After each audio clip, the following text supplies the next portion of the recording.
Salam sejahtera Bapak Ibu Saudara yang terkasih dalam Tuhan Yesus Kristus. Dalam sukacita Natal kita kembali bertemu dalam program Renungan Firman Tuhan GKJ Semarang Timur. Sebelumnya marilah kita berdoa. Allah yang kami sembah dalam nama Tuhan Yesus Kristus, kembali kami datang kepadamu Tuhan. Kami bersyukur untuk apa yang telah Tuhan berikan kepada kami, keselamatan, anugerah, karunia yang telah Tuhan berikan kepada kami, penyertaan Tuhan, damai sejahtera, sukacita yang Tuhan berikan kepada kami, sungguh membuat hidup kami bersukacita, berwarna, dan membuat kami semangat untuk melanjutkan kehidupan kami. Dan saat ini Tuhan, kami akan mendengarkan sabda kebenaran firman Tuhan. Biarlah hikmat Tuhan, Roh Kudus-Mu yang akan membuat kami mengerti apa yang menjadi maksud Tuhan yang tersirat di dalam firman-Mu. Kami menyerahkan Tuhan renungan kami pada hari ini hanya dalam nama-Mu Tuhan Yesus Kristus. Kami berdoa dan mengucapkan syukur. Amin.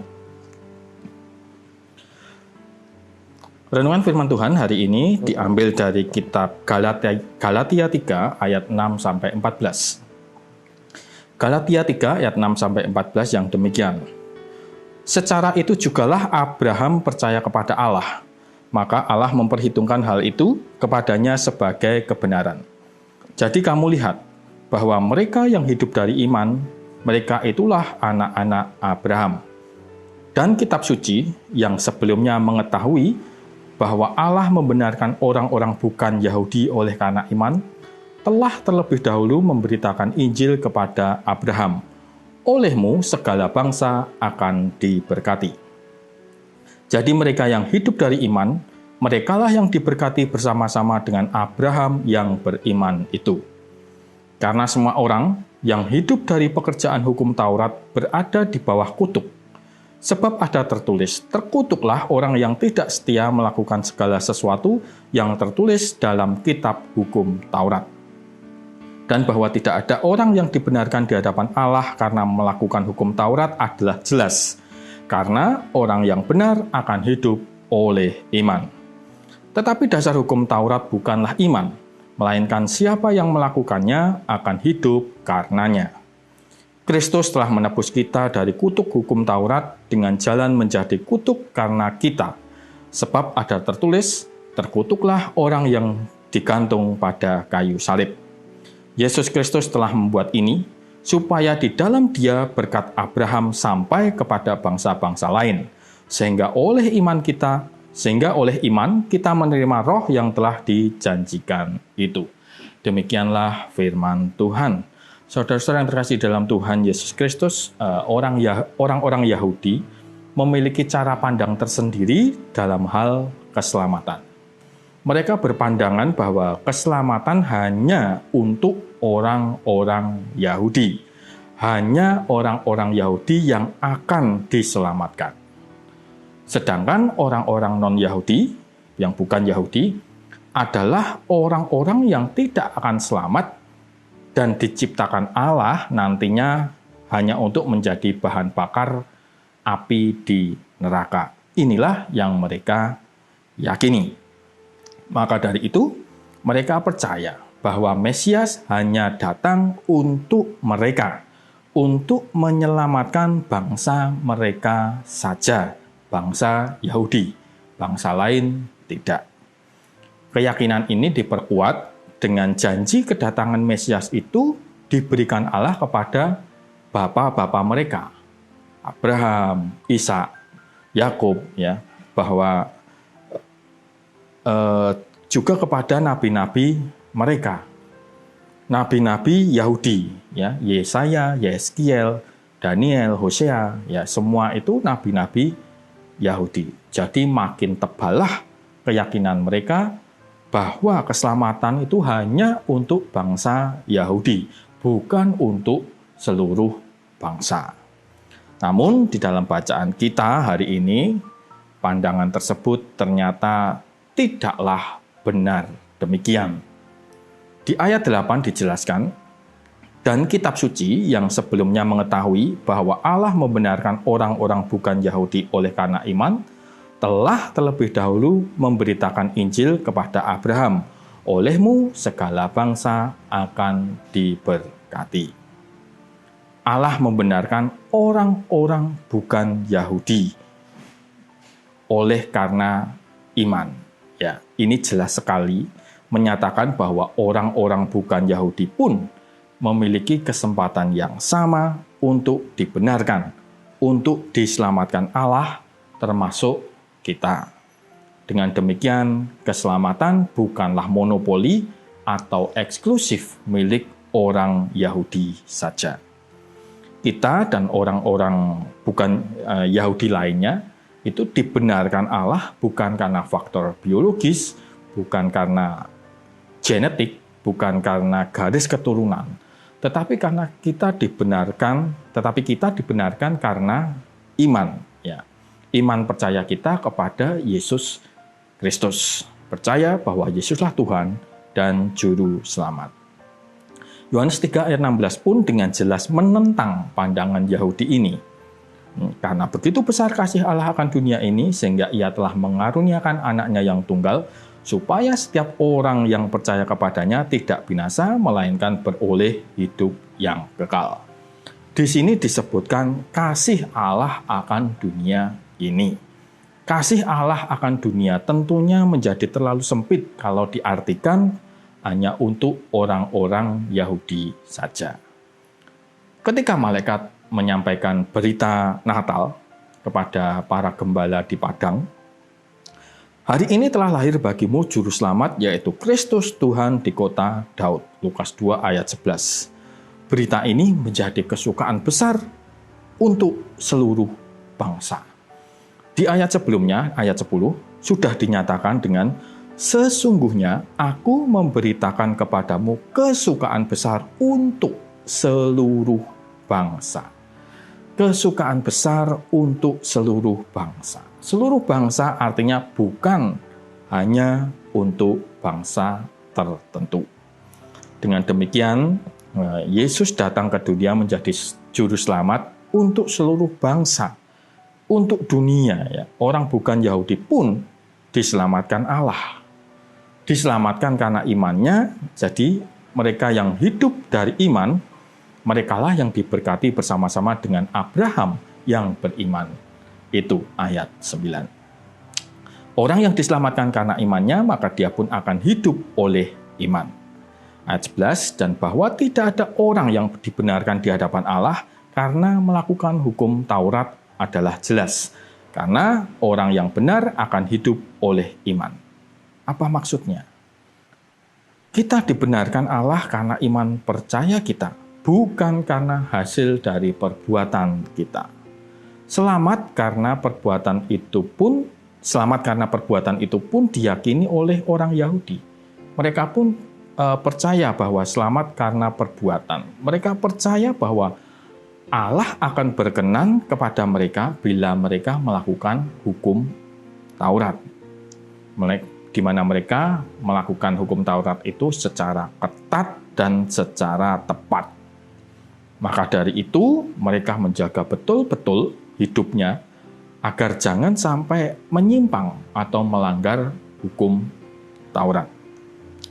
Hukum Taurat di sini jangan dibayangkan jumlahnya hanya 10 seperti yang diberikan Allah kepada bangsa Israel melalui Musa itu. Tidak hanya 10, tetapi jumlahnya ada 613 butir. Sebanyak itu, 613 butir. 248 diantaranya berisi perintah, dan 365 berisi larangan. Inilah yang disebut peraturan Taurat Yahudi. Isinya terdiri dari hukum moral, hukum sipil, dan hukum seremonial atau ritual. Hukum moral itu ya yang kita kenal dengan hukum Musa itu, yang jumlahnya 10 tadi, itu hukum moral. Hukum sipil itu contohnya mata ganti mata, gigi ganti gigi, ya, hukuman rajam untuk orang yang ketahuan berzinah, ya, itu hukum sipil yang mengatur kehidupan bermasyarakat. Sedangkan hukum seremonial mengatur tentang tata upacara orang Yahudi. Ya, kita mengenal contohnya tidak boleh bekerja di hari Sabat, ya, tidak boleh menyembuhkan orang di hari Sabat. mengatur tentang persembahan buah sulung dan lain-lain, yang mengatur tentang ritual mereka. Itulah peraturan-peraturan Taurat yang dibuat oleh orang Yahudi secara detail dan terperinci sebagai tuntunan hidup mereka agar selamat. Namun pertanyaannya, adakah yang bisa melakukan semuanya itu dengan tepat? Mustahil ada manusia yang bisa melakukannya. Maka bersyukurlah orang-orang yang dibenarkan karena iman. Orang yang benar akan hidup oleh iman. Hidup oleh iman bukan berarti kita tidak menjaga perbuatan kita. Bukan berarti kita bisa hidup bebas sebebas-bebasnya. Betul, pelanggaran kita itu tidak diperhitungkan. Betul, dosa-dosa kita itu sudah dihapuskan oleh Tuhan Yesus di atas kayu salib. Bahkan penebusan itu juga berlaku untuk dosa-dosa yang belum kita lakukan. Tetapi ketika kita hidup oleh iman kepada Yesus, tentunya Yesuslah yang menjadi patron atau teladan kita dalam menjalani hidup. Kita mungkin perlu bertanya, apa Yesus pernah mengajarkan untuk membenci? Kalau tidak pernah, ya jangan dilakukan. Yang diajarkan Yesus justru hukum kasih. Apa Yesus pernah mengajarkan untuk menyimpan dendam, kebencian? Tidak, bukan. Yesus justru mengajarkan tentang ampunilah orang yang bersalah kepadamu, ampunilah sesamamu. Apa Yesus pernah mengajarkan untuk berbohong? Kalau tidak pernah, ya jangan dilakukan. Yang diajarkan Yesus adalah jika ya katakan ya, jika tidak katakan tidak. Apa Yesus pernah mengajarkan untuk kita menjadi hamba uang? Kalau tidak pernah, ya jangan dilakukan. Yang diajarkan Yesus justru cukupkanlah dirimu dengan apa yang ada padamu. Kita mengikuti Yesus, maka kita melakukan apa yang diajarkan atau yang diperintahkan Yesus. Kita melakukan perbuatan yang benar bukan supaya kita selamat, tetapi karena kita mengasihi Yesus. Kita mengikuti teladan Yesus bukan supaya kita selamat, tetapi karena kita mengasihi Yesus. Kalau kita melihat lagi Yohanes 3 ayat 16, karena begitu besar kasih Allah akan dunia ini sehingga ia telah mengaruniakan anaknya yang tunggal, supaya setiap orang yang percaya kepadanya tidak binasa, melainkan beroleh hidup yang kekal. Dari situ kita akan mengerti bahwa Natal merupakan hadiah dari Allah yang diberikan kepada kita. Kelahiran Yesus di dunia merupakan hadiah dari Allah. Hadiah yang bukan sekedar hadiah, tetapi hadiah yang terbesar. Hadiah yang terbesar. Hadiah terbesar karena diberikan oleh Allah sendiri sebagai pribadi yang terbesar. Karena begitu besar kasih Allah, yaitu itulah Allah yang memberikan sendiri. Allah pribadi yang terbesar itu yang memberikan sendiri. Disebut hadiah terbesar karena diberikan dengan dilatar belakangi atau didorong oleh kasih yang begitu besar dari Allah. Karena begitu besar kasih Allah. Inilah yang membuat Natal ini menjadi sebuah hadiah yang terbesar karena dilatar belakangi didorong oleh kasih Allah yang begitu besar.